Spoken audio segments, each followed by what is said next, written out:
안녕하세요, 샨테입니다. 오늘 여러분과 나누고 싶은 책은 행복하기란 얼마나 쉬운가라는 제목의 책입니다. 앤소니 드멜로 신부의 책인데요. 이 신부는 동서양의 영적 전통들과 삶의 지혜를 두루 꿰고 있는 보기 드문 영성가입니다. 이 책을 옮긴 이현주 목사 역시 많은 이들이 이 시대의 멘토로 또 영성가로 꼽는 분이죠. 저자가 신부님이다 보니 책 전반에서 하느님이 언급되는데요. 하지만 하느님이라는 개념에 사로잡혀서는 결코 하느님을 만날 수 없다고 경고하는 것을 잊지 않습니다. 부처가 말하듯 달을 가리키는 손가락에 지나지 않는다는 것을 드멜로 신부는 여러 차례 지적하고 있는데요. 혹시 여러분들도 들으면서 하느님이라는 용어가 좀 걸린다면 더 편하게 와닿는 다른 개념으로 바꿔서 들으셔도 괜찮을 것 같습니다. 많은 선각자들이 말하듯이 드멜로 신부 역시 행복과 불행은 우리의 선택에서 시작된다고 말하고 있어요. 하지만 우리가 너무나 오랫동안 마치 불행해지기로 작심한 사람들처럼 살아왔기 때문에 일단 행복해지기로 선택했다면 약간의 연습이 필요할 거라면서 이 책의 마지막 부분에 18가지 연습을 실어두기도 했습니다. 오늘 여러분들께 들려드릴 부분은 우리 스스로를 자유롭지 못하게 묶어버린 여러 사슬들에 관한 이야기입니다. 과거의 고통, 또 미래에 대한 걱정과 두려움, 현재에 대한 집착, 또 폭군 중의 폭군인 자아로부터 어떻게 자유로워질 수 있는지 바로 적용해 볼 수 있는 명상법과 함께 들려주고 있는 부분입니다. 자유에 관한 부분 읽어볼게요.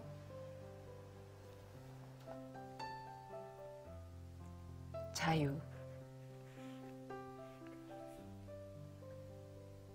일본인 장군 한 명이 적군에 사로잡혀 옥에 갇혔다. 다음 날에 문초당할 것을 생각하니 잠이 오지 않았다. 독방을 서성거리며 죽음을 생각하고 또 생각했다.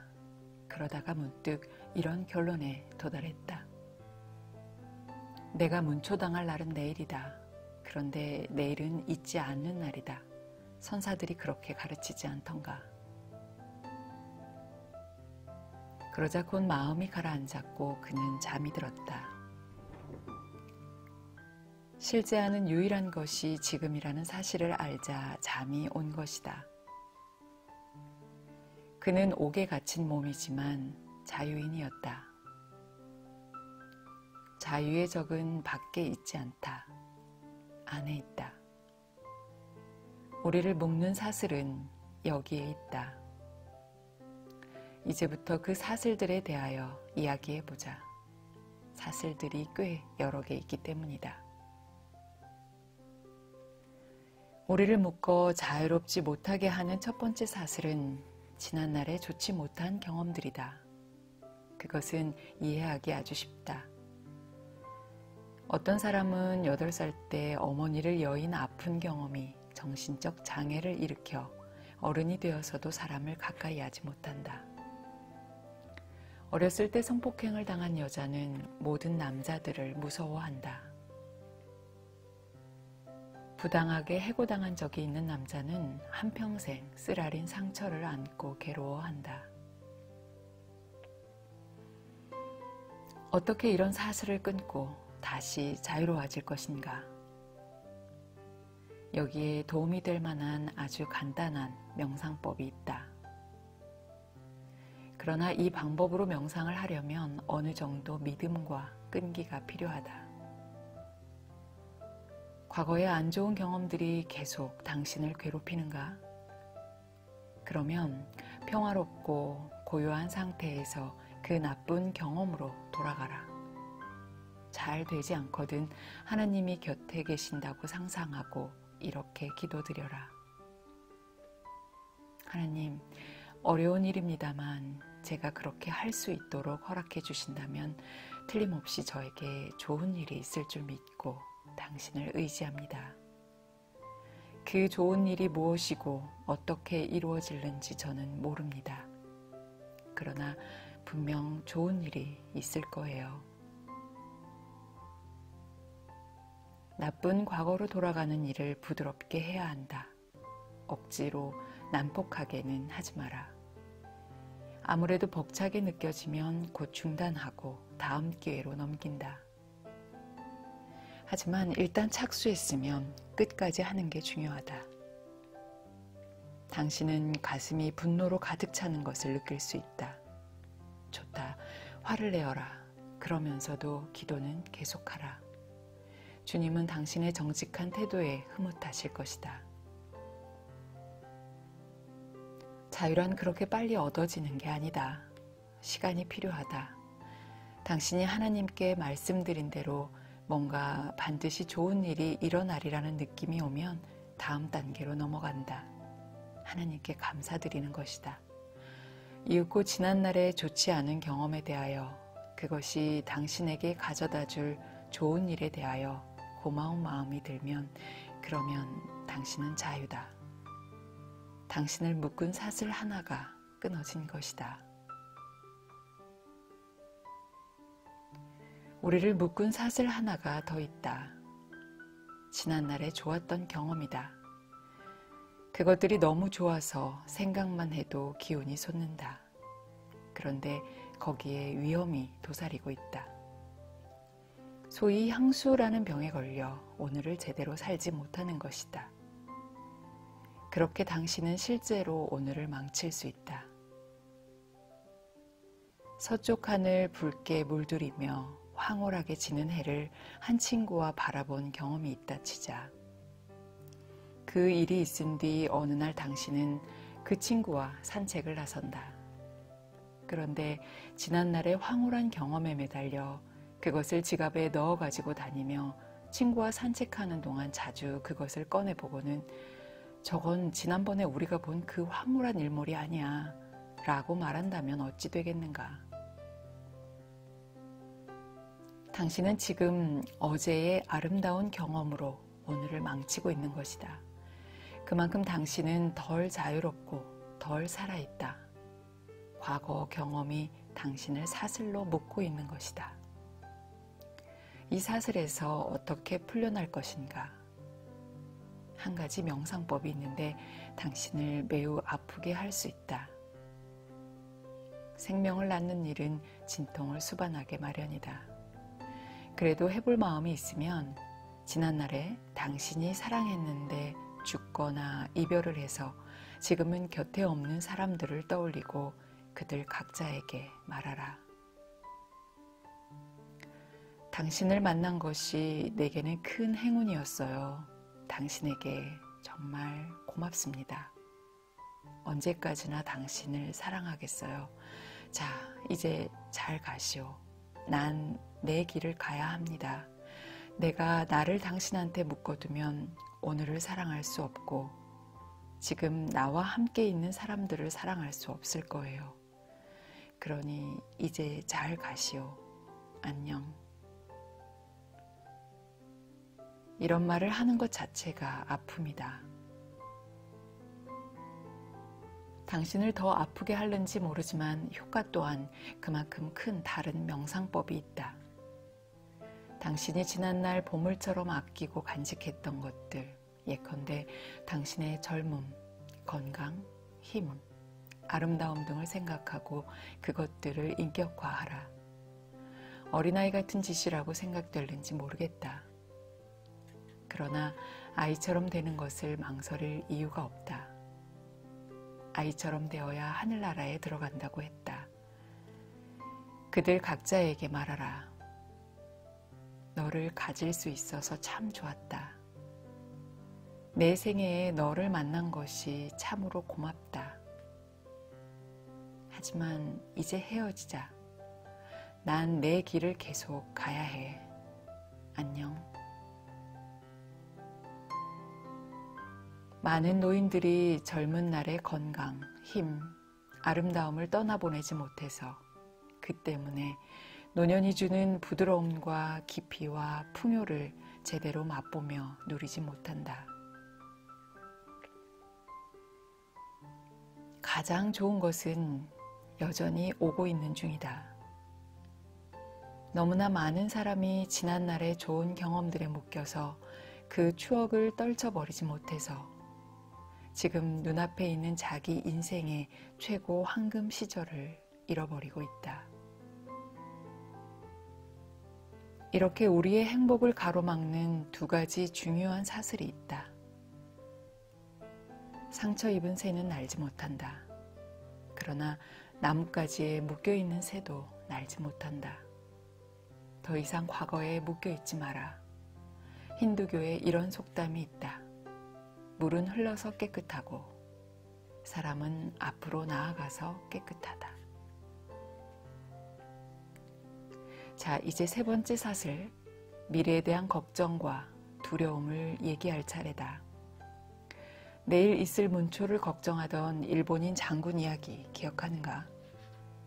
예수는 같은 내용을 좀 더 시적으로 표현한다. 공중의 새, 들의 꽃을 보아라. 그것들은 아무 걱정도 하지 않는다. 그러니 그대들도 염려하지 마라. 말은 쉽지만 실제로 하기란 얼마나 어려운 일인가. 예수도 죽음 앞에서 번민하셨다. 그분도 좌절하고 근심하셨다. 그러니 근심 걱정의 사슬을 끊으려면 우리도 예수처럼 해야 한다.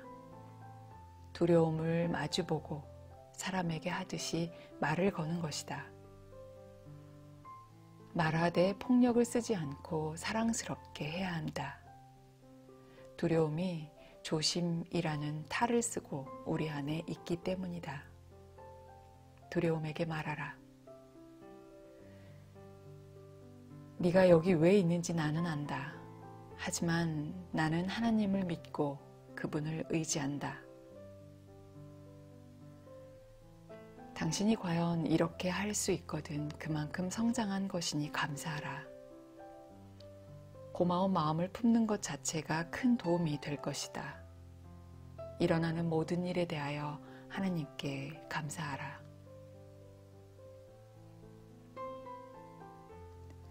미래에 연관되어 우리를 묶는 사슬이 또 있다. 야망이다. 사람이 야망을 품는 것은 그 자체만으로도 놀라운 일이다. 그러나 자기 야망의 노예가 된다면 그건 정말 끔찍한 일이다. 자기 야망의 지배를 받는 사람은 살아있다고 할 수 없다. 이를 따로 설명할 필요는 없을 것이다. 당신이 당신 야망의 희생자라면 이제 어떻게 할 것인가? 당신을 하나님 앞에 두고 미래가 하나님 손 안에 있음을 믿는다고 고백하여라. 하나님, 모든 미래가 당신에게 달려 있음을 믿습니다. 제 꿈을 이루기 위하여 할 수 있는 일을 다 하겠습니다만 그러나 결과는 당신께 맡깁니다.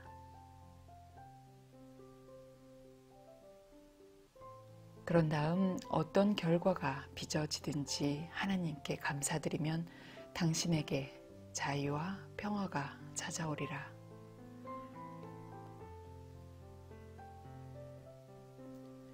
그 다음 사슬은 현재에 대한 집착이다.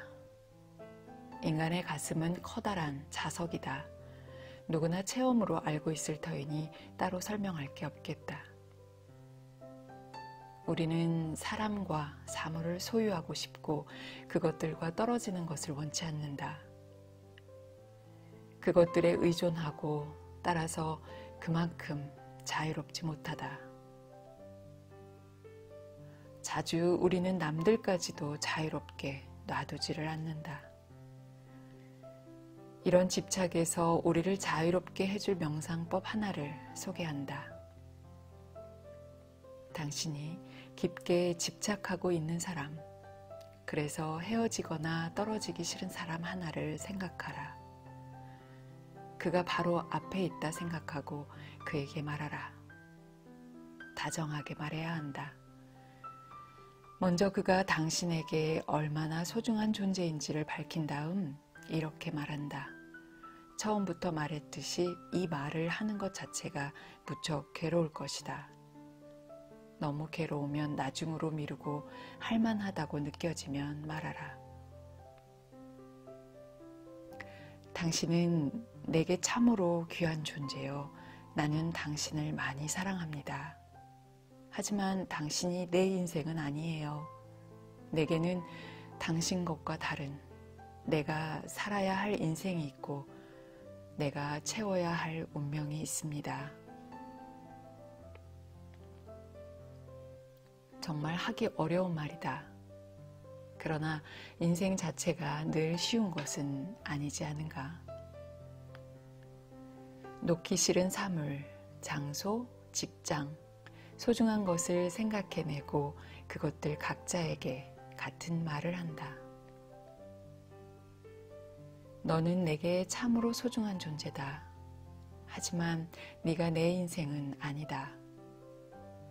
나는 내 것과 다른 내가 살아야 할 인생이 있고 내가 채워야 할 운명이 있다. 용감하게 이 말을 반복함으로써 당신은 바야흐로 완전한 자유를 바라볼 수 있게 되었다. 당신에게 일러줄 또 다른 사슬이 있다. 지금까지 과거에 좋지 않은 경험들, 좋은 경험들, 미래에 대한 두려움과 야망, 그리고 현재에 대한 집착을 이야기했다. 이제 가장 끊기 어려운 강력한 사슬에 대하여 말할 차례다. 먼저 한 가지 연습을 해보자. 잘 안 될 수도 있고 좀 더 시간이 필요할지도 모른다. 연습은 이런 질문으로 시작한다. 지금 내가 앉아있는 이 자리에 100년 전에는 무엇이 있었을까? 상상력을 발휘하라. 이번에는 좀 더 크게 뛰어본다. 300년 전에는 이 자리에 무엇이 있었을까? 그리고 1000년 전에는? 예수 그리스도가 오시기 전에는? 그때도 상대적으로 보면 최근이나 마찬가지다. 과학자들 말로는 지구에 생물이 살기 시작한 것이 100만 년도 넘었다지 않는가. 이번엔 질문의 방향을 바꾼다. 지금부터 3000년 뒤에는 이 자리에 무엇이 있을까? 사막이 되어 있을까? 숲이 되어 있을까? 아니면 다른 문명이 들어서 있을까? 한 가지 확실한 것은 거기 사람들이 있어도 지금 당신이 쓰고 있는 언어를 사용하지는 않는다는 사실이다. 그들은 지금 우리가 입는 옷과 다른 옷을 입고 다른 문화에 속해 있을 것이다. 지구상에 3000년 이상 살아남은 언어가 없었다. 지금 있는 이 자리에서 3000년 뒤에 지구를 바라본다 생각하고 상상의 날개를 펼쳐보라.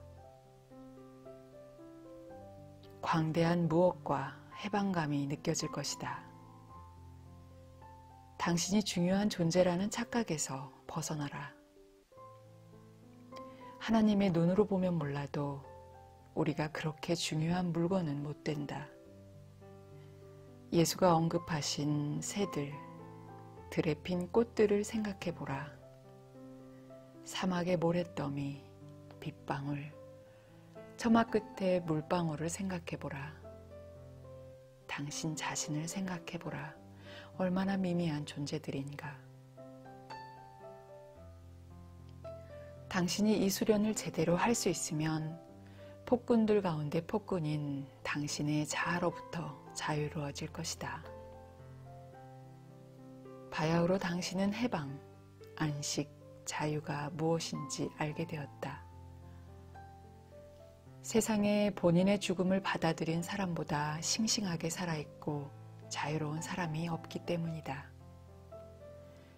이 수련은 당신에게 확 트여 거칠 것 없는 광대의 무변을 느끼고 알게 해줄 것이다. 하지만 그러려면 시간이 필요하다. 이제 또 다른 명상법 하나를 소개한다. 나는 이것을 신비의 수련이라고 부른다. 수련이 자유에 연결되는 것이 곧장 드러나지 않기 때문이다. 몸의 감각에 주의를 집중한다.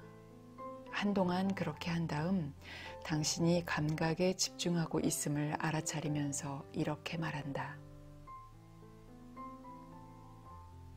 나는 이 감각이 아니다. 나는 이 몸이 아니다. 그런 다음 떠오르는 생각들을 바라본다. 그렇게 생각들을 바라보면서 말한다. 이 생각들은 내가 아니다. 나는 내 생각들이 아니다. 이번에는 지나간 느낌들, 특히 최근의 느낌들, 예컨대 불안, 낙심, 좌절, 슬픔 등을 기억한다. 떠오르는 대로 하나씩 집중하여 느끼면서 말한다. 나는 이 느낌이 아니다. 나는 내 느낌들이 아니다. 불안한가? 불안한 느낌과 당신을 일치시키지 마라. 나는 불안한 느낌이 아니다. 절망스러운가? 당신을 절망과 일치시키지 마라. 나는 절망이 아니다. 이것은 동양의 가장 오래된 명상법 가운데 하나다. 그 결과가 곧 드러나 보이지는 않지만 반드시 효과를 보게 되어 있다. 그리고 그것은 가장 뿌리 깊은 사슬인 자아의 착각과 독재를 끊어버린다. 한동안 침묵 속에서 방금 소개한 명상법들 가운데 몇 가지를 실천해보라. 묘한 매력이 느껴질 것이다. 한 자유인 이야기를 들려주겠다. 작은 어촌에 미혼모가 된 소녀가 있었다. 부모가 매질을 하며 아비가 누구냐고 묻자 소녀가 말했다. 마을 밖 절간 스님이에요. 부모와 마을 사람들이 흥분했다. 당장 절로 달려가 아이를 내려놓고 중에게 말했다. 위선자 중놈아, 네 아이니 네가 길러라. 중이 말했다. 그래요, 그럽시다. 중이 아이를 한 부인에게 맡기고 양육비와 수고비를 대기로 했다. 동시에 그의 명성이 땅에 떨어졌다. 모두 저를 떠났고 몇 달 동안 아무도 찾지 않았다. 아이 어미가 도저히 양심의 가책을 견딜 수 없어 부모에게 진실을 털어놓았다. 아이 아비가 절간의 중이 아니라 옆집 총각이었던 것이다. 부모와 마을 사람들이 절로 달려가 중 앞에 무릎 꿇고 용서를 빌었다. 스님, 참으로 죄송하게 되었습니다. 제발 용서하시고 아이를 돌려주십시오. 중이 아이를 돌려주며 말했다. 그래요, 그럽시다. 이게 자유인이다. 영문모를 고난이 와도 넉넉히 받아주는 사람. 그 어떤 것과도 자기를 일치시키지 않는 사람. 나 자신과 당신을 위해서 내가 바라는 것도 다른 게 아니다. 우리의 미미한 노력의 결과로 하나님이 우리에게 그 선물을 주시기를.